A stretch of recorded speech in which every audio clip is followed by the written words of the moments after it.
তোমাদের পায়ে হাত রাখলাম, আর কোনো সাউন্ড চাই না। এই ছেলে পেলে, এই মোবাইলটা পকেটে রাখো, মোবাইল পকেটে রাখো। না হাসবেন না কেউ, মোবাইল পকেটে।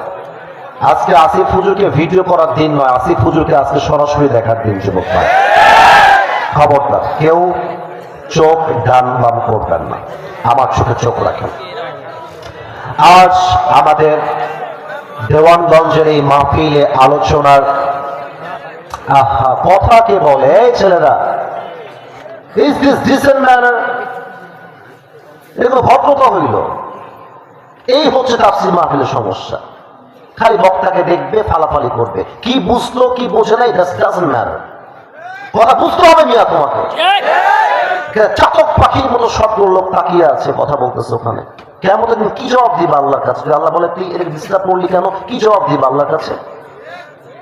পায়ে হাত রাখলাম। আমি কোন অহংকারী আসিফ হুজুর না, আমি যুবকদেরকে কলিজা দিয়ে ভালোবাসি। যুবকরা জানে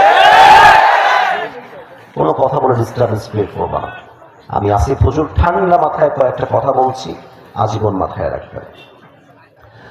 আজ আলোচনার সেন্ট্রাল থিম বা সাবজেক্ট ম্যাটার, মূল আলোচ্য বিষয় হচ্ছে মৃত্যু এবং মৃত্যুর পরবর্তী জীবন।